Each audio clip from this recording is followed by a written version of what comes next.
우리나라는 전통적으로 장남이 모든 것을 상속받습니다. 1958년에 제정된 민법에 따라서 남성, 특별히 장남이 우선 상속을 받게 되고 여성은 제한적으로만 상속권을 갖게 됩니다. 하지만 1989년 헌법재판소의 결정과 1990년에 개정된 민법, 그리고 2005년에 호주제가 위헌이라고 하는 판결 때문에 이제는 남녀 구별 없이 평등하게 상속을 받게 됩니다. 우리나라는 남성과 여성이 평등하게 상속받는 것이 불과 20년 전에 법으로 규정되었습니다.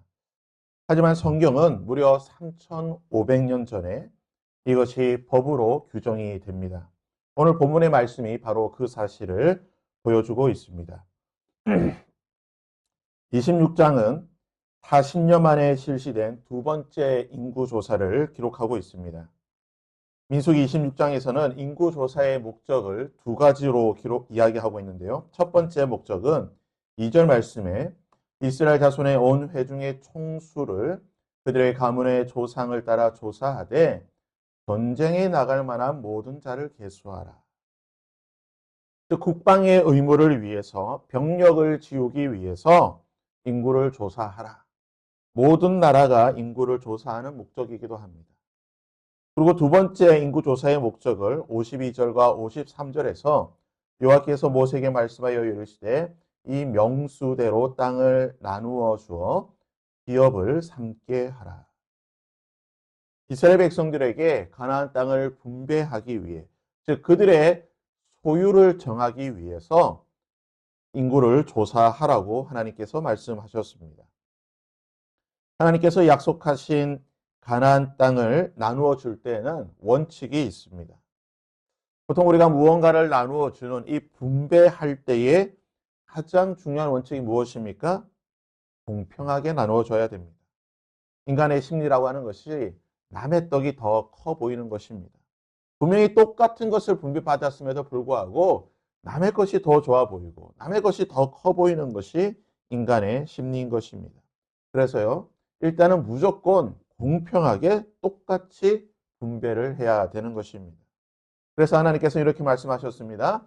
이 명수대로 땅을 나누어 주어 기업을 삼게 하되 수가 많은 자에게는 기업을 많이 줄 것이요 수가 적은 자에게는 기업을 적게 줄 것이니 그들이 계수된 인구 조사된 수대로 각기 기업을 주어라 라고 말하고 있습니다. 너무나 당연한 원칙입니다. 많은 사람들에게는 많이 주는 것이고 적은 사람에게는 적게 주는 것입니다. 기계적인 원칙이긴 하지만 이것이 가장 공평한 원칙입니다. 단 한 명이라도 많다고 한다면 그 한 명의 분량만큼 더 많이 주어야 하는 것입니다. 그리고 나서 하나님께서 또 다른 두 번째 분배의 원칙에 대해서 말씀하시는데요. 55절과 56절에서 이렇게 말씀하십니다. 오직 그 땅을 제비 뽑아 나누어 그들의 조상 지파의 이름을 따라 얻게 할지니라. 그 다소를 막론하고 그들의 기업을 제비 뽑아 나눌지니라. 가나안 땅 전부가 좋은 땅은 아닙니다. 하나님께서 약속하신 땅이긴 하지만 어떤 땅은 좋은 땅이고 어떤 땅은 조금 안 좋을 수도 있습니다. 어떤 땅에는 강이 있을 수도 있고 어떤 땅에는 강이 없을 수도 있습니다. 어느 곳에는 그냥 광야만 있을 수도 있고 어떤 곳은 양들을 키우기 좋은 그런 푸른 목초지가 있는 땅일 수도 있습니다. 어느 곳은 이 모든 것이 다 있는 땅이 있을 것이고 어느 곳은 아무것도 없는 땅이 있을 것입니다. 그럼 구체적으로 어느 지역, 어느 땅을 누구에게 줄 것인가? 이것이 가장 중요한 문제죠. 공평하게 나누어 준다 할지라도 어느 지역을 누구에게 줄 것인가? 이것은 이해관계가 걸린 문제입니다. 여기에 사심이 섞일 수도 있는 것이고 불평불만이 나오게 되는 것이고 특혜 문제가 생기는 것이고 오해와 시비가 생기는 것입니다. 그래서 하나님께서는 모두에게 똑같은 분량의 땅을 나누어 주되 어느 누구에게는 어디를 줄 것인가 이 문제에 있어서는 가장 원망과 불평이 적을 수 있는 대비를 뽑아서 누구든지 수긍할 수밖에 없는 제비를 뽑아서 나누어 주라고 말씀하시는 것입니다. 가나안 입성을 앞두고 두 번째 인구 조사를 통해 가나안 땅을 정복하게 되고 그 땅을 차지하게 될 때에 어떻게 그 땅을 차지할 것인가? 하나님께서 원칙 두 가지를 정해 주셨습니다. 그런데 인간의 모든 제도라고 하는 것이 다 완벽하지는 않습니다. 시행하다 보면 문제가 생기고 생각지도 못한 부분에서 오류가 발생할 수가 있습니다. 오늘 본문의 말씀은 므낫세 지파에 속한 슬로브핫이라고 하는 이 딸들에 관한 이야기입니다.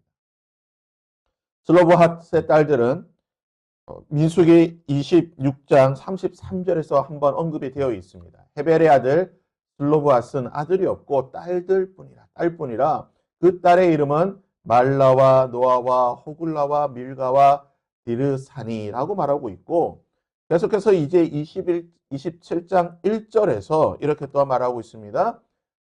슬로브핫의 딸들이 찾아왔으니 그 딸들의 이름은 밀라와 노아와 호글라와 밀가와 디르사라. 지금은 딸 부자가 참 좋죠. 오늘날 우리 사회에서는 딸을 가진 사람들이 어떻게 보면 더 좋은 그런 것들을 보게 되고 있습니다. 하지만 고대 사회에서는요, 딸 부자라고 하는 것이 결코 좋은 것은 아닙니다. 어떻게 보면 가장 불행한 사람입니다. 자신의 가문, 자신의 이름을 띄울 수 있는 아들이 없다라고 하는 것은 곧 그의 가문의 멸족이 될 수도 있는 것이고 자신이 가진 재산을 빼앗길 수도 있는 어떻게 보면 가장 불행한 사람이 딸밖에 없는 사람이라고 볼 수가 있습니다. 그런데 이 슬로브핫이라고 하는 사람은요, 아들이 없이 딸만 낳았고 죽게 되었습니다. 지금 이 이스라엘 백성들이 가나안에 들어가서 차지하게 된 땅은요, 아들 중심으로 나누고 있는 거예요. 각 가문별로, 각 집안별로 그 아들 중심으로 이 모든 것을 나누고 있는데 슬로브핫의 이 집안은 아들이 없기 때문에 하나님께서 약속하신 가나안 땅을 분배받지 못하고 있다라는 것입니다. 아마 이 슬로브핫 집안뿐만 아니라 지금 이스라엘은요 60만의 남성이 있는 곳입니다. 200만, 300만의 이 사람들이 있는 곳입니다. 슬로브핫 딸 외에도 아마 다른 지파에서도 이런 문제들이 분명히 있었을 것입니다. 모르긴 몰라도 다른 지파를 찾아보면 지파별로 이런 문제들이 반드시 한두 가정은 있게 되는데요. 그런데 슬로브핫의 딸들은 이것이 단순히 그냥 문화니까 전통이니까 우리도 어쩔 수 없구나 이렇게 생각하는 것이 아닙니다. 이들은 당당하게 지도자인 모세를 찾아와서 다음과 같이 요구하고 있습니다. 우리 아버지가 광야에서 죽었으나 여호와를 거슬러 모인 고라의 무리에 들지 아니하고 자기 죄로 죽었고 아들이 없나이다. 어찌하여 아들이 없다고 우리 아버지의 이름이 그의 종족 중에서 삭제되리이까? 우리 아버지의 형제 중에서 우리에게 기업을 주소서. 우리 아버지가 아들이 없이 죽었다라고 해서 하나님께서 약속하신 하나님께서 그의 가문들에게 약속하신 이 축복에서 우리가 어떻게 제외가 되겠습니까?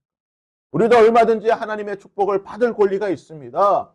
우리도 하나님의 백성이고 우리 집안도 하나님의 백성이고 우리 집안도 얼마든지 당연하게 하나님의 축복을 받을 수 있는 권리가 있습니다. 우리에게도 이 땅을 주시옵소서. 우리 집안에 아들이 없다라고 해서 이 하나의 문제 때문에 우리가 하나님의 축복에서 제외되는 것 참을 수가 없습니다. 우리에게 땅을 주시옵소서. 별로 대담하고 용기 있는 요청이었습니다. 더 놀라운 사실은요, 이 슬로브핫의 딸들에 대한 하나님의 응답입니다. 하나님께서 뭐라고 말씀하십니까? 슬로브핫 딸들의 말이 옳으니 너는 반드시 그들의 아버지의 형제 중에서 그들에게 기업을 주어 받게 하되 그들의 아버지의 기업을 그들에게 돌릴지. 슬로브핫의 딸들의 말이 맞다. 그들의 요구가 합당하다. 그들의 권리가 당연한 것이다라고 말하고 있는 것입니다. 사랑하는 여러분, 이것은 너무나 당연한 권리입니다. 자녀라고 한다면 당연히 누려야 하는 것이죠. 하나님의 백성이라고 한다면 하나님의 것을 당연히 받고 누려야 하는 것입니다. 당연한 권리지만 이것을 찾지 못하고 사용하지 못한다고 한다면 그냥 유야무야 사라졌을 것입니다. 글로밧의 딸들이 담대히 하나님 앞에 나와 이 권리를 요구했을 때에 하나님께서는 그들의 권리에 대해 인정해 줬을 뿐만 아니라 슬로밧의 딸들로 말미암아 이것이 판결의 규례가 되어 모든 이스라엘 백성들이 이 권리를 누릴 수 있게 되었다는 것입니다. 다른 집안에도 이러한 경우들이 분명히 있었지만 그들은 말하지 못하였지만 슬로밧의 딸들로 인하여서 그들도 이 권리를 누리게 되었다는 것입니다. 하나님의 자녀, 하나님의 백성의 권리를 누려야 된다는 것입니다. 성경은 우리에게 이렇게 말하고 있습니다. 영접하는 자, 곧 그 이름을 믿는 자들에게는 하나님의 자녀가 되는 권세를 주셨습니다. 하나님의 자녀된 우리에게 주어진 권세가 무엇입니까? 그날에는 너희가 아무것도 내게 묻지 아니하리라. 내가 진실로 너희에게 이르노니 너희가 무엇이든지 아버지께 구하라. 자녀된 너희가 아버지께 구하면 그것을 내 이름으로 주시리라. 구하라 그리하면 받으리니 너희 기쁨이 충만하리라. 자녀된 권리 이것을 사용하고 누릴 때에 하나님께서 주신다는 것입니다. 우리에게 아무리 좋은 권리가 있어도 하나님께서 우리에게 아무리 좋은 권리를 주신다 할지라도 사용하지 못한다고 한다. 이용하지 못한다고 한다면 그냥 사라질 뿐인 것입니다.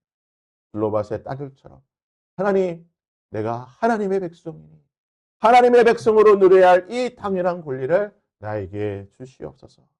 내 이름으로 구할 때에 아버지에게 예수 그리스도 이름으로 구할 때에 우리에게 그것을 주신다고 약속하셨으니 그 기쁨을 충만하게 하실 것이라고 말씀하셨으니 오늘 아버지께 자녀된 권리를 사용하며 나아갈 때에 이 기쁨을 우리에게 허락하여 주시옵소서.